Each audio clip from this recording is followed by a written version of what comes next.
नमस्कार, एवन उत्तराखंड देख रहे हैं आप। मैं हूं आपके साथ ऋतुश्री पथरिया। खबरों की शुरुआत से पहले एक नजर हेडलाइंस पर। धामी सरकार के 3 साल पूरे, सीएम ने की प्रेस वार्ता। बोली, जनहित में पार्टी के लिए साहसिक निर्णय।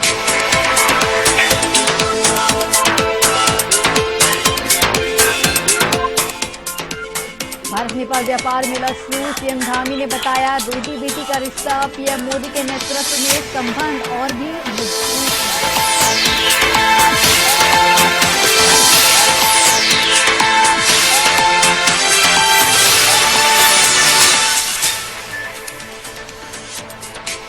परिवहन निगम के संविदा कर्मियों ने सौंपा ज्ञापन। नियमितीकरण की मांग को लेकर सौंपा ज्ञापन। सीएम धामी से की नियमित करने की मांग।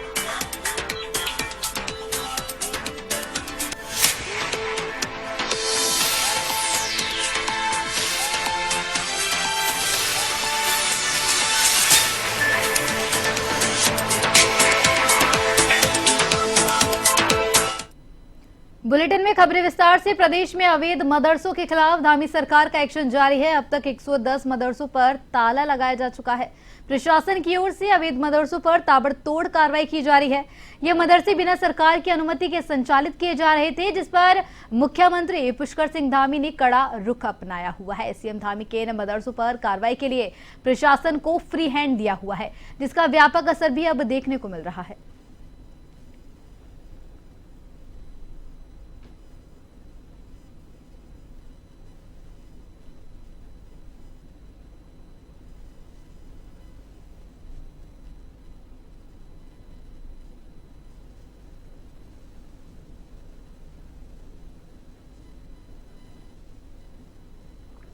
देखिए, जिस तरह से माननीय मुख्यमंत्री जी द्वारा या सरकार द्वारा अवैध मदरसों के ऊपर एक सख्त कार्रवाई की जा रही है, इसमें मुझे सिर्फ इतना ही कहना है कि मुख्यमंत्री का मत बिल्कुल स्पष्ट है। सही को छेड़ेंगे नहीं, गलत को छोड़ेंगे नहीं। और जो गलत है, आप भी बार बार पूछ रहे हैं कि अवैध मदरसों के ऊपर कार्रवाई हो रही है, तो अवैध कह रहे हैं ना। आपने ये तो नहीं कहा कि वैध मदरसों के ऊपर कार्रवाई हो रही है। किसी वैध को छेड़ा नहीं जा रहा है और मंशा सरकार की बिल्कुल स्पष्ट है। जो बच्चे इन मदरसों में पढ़ रहे हैं, उन बच्चों को बेहतर एजुकेशन मिल सके, उन बच्चों को बेहतर तालीम मिल सके। वो भी मेरे उत्तराखंड के बच्चे हैं, वो भी इस देश के भविष्य हैं। उनको केवल एक ही एजुकेशन तक सीमित क्यों रखा जाए और उनके लिए बेहतर व्यवस्था की जाए। इसीलिए हमने मॉडर्न मदरसे बनाने का निर्णय लिया है स्टेट के अंदर। माननीय मुख्यमंत्री जी पुष्कर सिंह धामी जी के नेतृत्व में स्टेट में मॉडर्न मदरसा बन रहा है और हमारा भविष्य में ये विजन है कि तमाम मदरसे जितने भी उत्तराखंड में होंगे, सबको मॉडर्न मदरसों की तर्ज पे रखा जाएगा, जहां एनसीईआरटी का सिलेबस पढ़ाया जाए। उनको, हमारे बच्चों को भी नीचे बैठते बैठते बहुत वक्त हो गया है, वो भी कुर्सी टेबल के ऊपर बैठे, उनके पास भी अच्छा ड्रेस हो, वो भी अच्छी मॉडर्न एजुकेशन को हासिल कर सके और वो हाफिज कुरान के साथ साथ डॉक्टर, इंजीनियर, फिलोसोफर बनकर साइंटिस्ट बन सके और डॉक्टर एपीजे अब्दुल कलाम साहब के रास्ते पर देश को उत्तराखंड परिवहन निगम के संविदा विशेष श्रेणी चालक, परिचालक और तकनीकी कार्मिक लंबे समय से नियमितीकरण की मांग कर रहे हैं। इसी मांग को लेकर उत्तराखंड रोडवेज कर्मचारी यूनियन के लोहाघाट डिपो के शाखा मंत्री और प्रदेश कार्यकारिणी सदस्य महिपाल सिंह के नेतृत्व में विशेष श्रेणी संविदा कर्मियों ने लोहाघाट में मुख्यमंत्री के दिवस अधिकारी सुभाष चंद्र के माध्यम से सीएम को ज्ञापन दिया।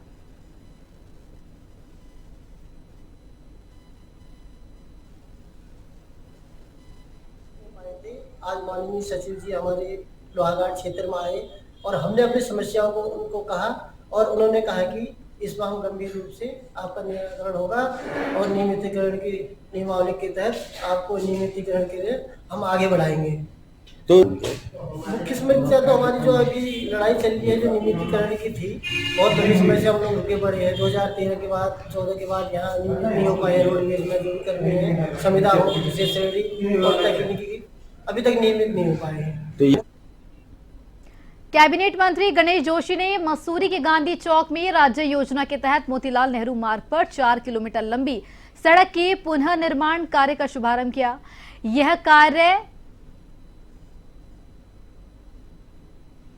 कार्य बता दें कि लगभग पूरा किया हो चुका है। कैबिनेट मंत्री गणेश जोशी ने कहा कि मसूरी में पर्यटन सीजन को ध्यान में रखते हुए ये कार्य किया जा रहा है।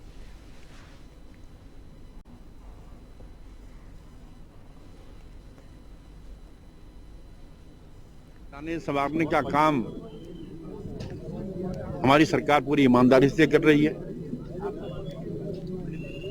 अभी आपने देखा होगा जॉर्ज एवरेस्ट को स्वरूप हमने बदला है, पूर्व में माल रोड को हमने ठीक किया था, और आज मोतीलाल नेहरू मार्ग जो एक व्यस्तम मार्ग है जिसकी हालत बहुत दयनीय थी, और क्योंकि टूरिस्ट सीजन शुरू होने वाला है, 1 महीने के अंदर टूरिस्ट भारी मात्रा में यहाँ पर आने वाला है, उसको देखते हुए उसका शुभारंभ हमने किया है। हॉट मिक्स का काम तो 15 दिन में खत्म हो जाएगा और 1 माह के अंदर नाली और जो शेष काम होगा वो काम पूरे होंगे। और आगे भी जो मसूर के बेहतर के लिए होगा हमारी सरकार करेगी। शीघ्र ही जो हमने ये जो पेयजल योजना यहाँ के लिए लाए हैं उसका लोकार्पण भी माननीय मुख्यमंत्री जी के कार्यक्रमों द्वारा होगा, क्योंकि आज मैं जब यहाँ के लोगों से बात करता हूँ, लोगों ने कहा कि साहब हमें पर्याप्त पानी मिल रहा है। इसके लिए मैं विशेषकर अनिल बलूनी जी का, जो हमारे राज्यसभा के सांसद थे उस समय, जिस टाइम लोकसभा के सांसद है बॉडी के, उनके प्रयासों से मैं उसको कर पाया हूँ, उनका भी याद रखते हैं। पर्यटन सीजन को लेकर एक बड़ी बैठक करने की नहीं, शीघ्र ही एक बैठक हम मसूरी में ही नगर पालिका में 23 तारीख के हमारे कार्यक्रम के बाद, क्योंकि 23 तारीख को राज्य के 3 साल होने पर कार्यक्रम निश्चित किए गए हैं, उसके बाद एक बैठक यहाँ पर किएंगे जिसमें सभी संबंधित अधिकारियों को बुलाकर यहाँ की व्यवस्था को चौक। देहरादून के राजपुर रोड पर एसलहल के पास एलोरा बेकरी में आग लग गई। सूचना मिलते ही दमकल की 4 गाड़ियां आग बुझाने पहुंची। घंटों की मशक्कत के बाद आग पर काबू पाया गया। अंधेरा होने के कारण दमकल कर्मियों को थोड़ी परेशानी का सामना करना पड़ा।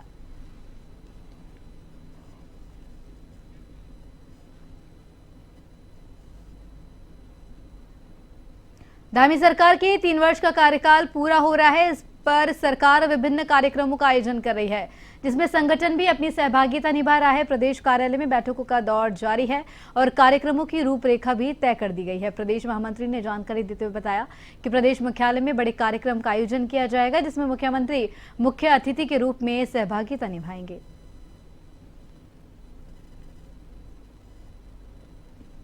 भारतीय जनता पार्टी की राज्य सरकार माननीय पुष्कर सिंह धामी जी के नेतृत्व में काम करते हुए 23 मार्च को 3 वर्ष का कार्यकाल पूरा हो रहा है। इन 3 वर्षों में उत्तराखंड ने काफी लंबा सफर तय किया है। कई महत्वपूर्ण उपलब्धियां उत्तराखंड के खाते में आई हैं। इन सभी कामों को, इन सभी उपलब्धियों को जन जन तक पहुंचाने का काम 3 वर्ष पूर्ण होने के उपलक्ष्य में सरकार कर रही है। भारतीय जनता पार्टी का संगठन भी इस कार्यक्रम में सहभागिता अपनी कर रहा है। इस अवसर पर 22 तारीख को अल्मोड़ा में और 23 तारीख को देहरादून में प्रदेश मुख्यालय पर बड़े कार्यक्रम आयोजित किए गए हैं। 23 मार्च को देहरादून के साथ साथ सभी जिला मुख्यालयों पर और सभी विकासखंड मुख्यालयों पर 3 वर्ष के कार्यक्रम। तो ब्रेक के बाद आप सभी का फिर से स्वागत है। बढ़ते हैं खबरों की ओर। हाल ही में हुई देहरादून नगर निगम की पहली बोर्ड बैठक में कई घोषणाएं की गई है, जिसमें पूर्व में निगम क्षेत्र में संचालित की गई 10 डिस्पेंसरियों को अब फिर से पुनर्जीवित करने का निर्णय भी लिया गया है। इस बात पर देहरादून के मेयर सौरभ थपलियाल ने कहा कि इन डिस्पेंसरी को पुनर्जीवित करने के साथ ही निगम क्षेत्र में जो 40 नए वार्ड जुड़े हैं, हम वहां पर जमीन की उपलब्धता के अनुसार मोहल्ला औषधालय केंद्र की भी स्थापना करेंगे। 10 डिस्पेंसरीज हमारी थी जो कि आज की डेट में नहीं चल रही हैं।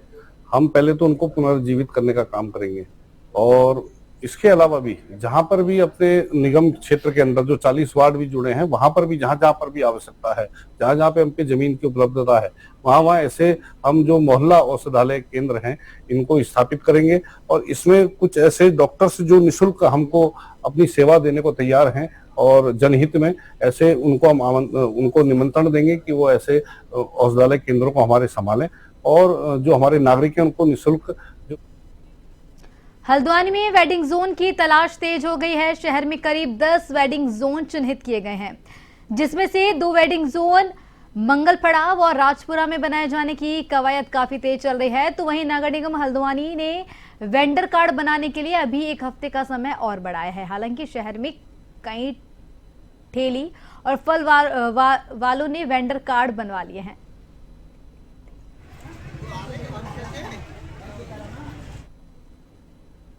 देखिए, जो हमारी सरकार की जो योजना है जिसमें कि ठेलों का हम इसमें सत्यापन कर रहे हैं, इस उद्देश्य से कर रहे हैं कि इनके जो वेंडिंग कार्ड हैं वो इनके इशू किए जा सकें।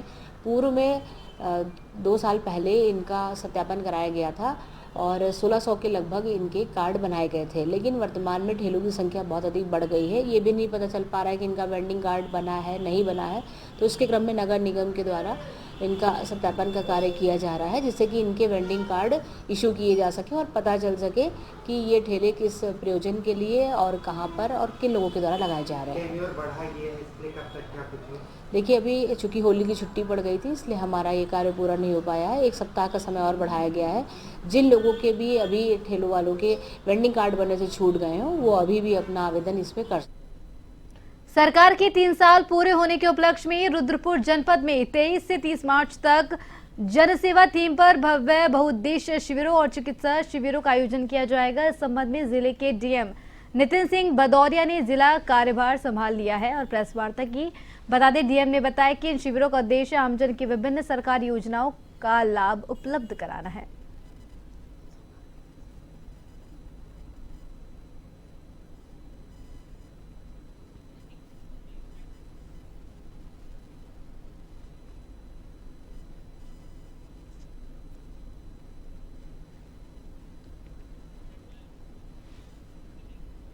मसूरी देहरादून विकास प्राधिकरण की ओर से मसूरी में अवैध रूप से किया जा रहा निर्माण कार्यों को लेकर कार्रवाई जारी है। स्वीकृत मानचित्र के विपरीत निर्माण किए जाने को लेकर मसूरी अपर मॉल रोड रॉक स्टोन पर हो रहे निर्माण को सील कर दिया गया है। अधिशासी अभियंता अतुल गुप्ता ने बताया कि नियमों का उल्लंघन करने पर यह कार्रवाई की गई है।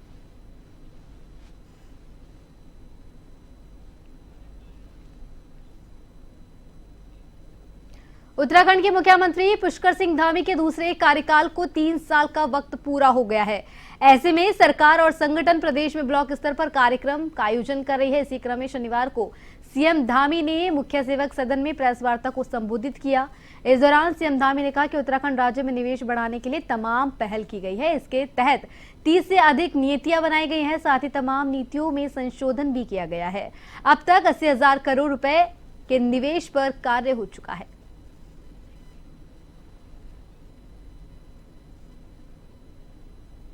तो खबरों में फिलहाल के लिए इतना ही। मुझे दीजिए इजाजत। नमस्कार।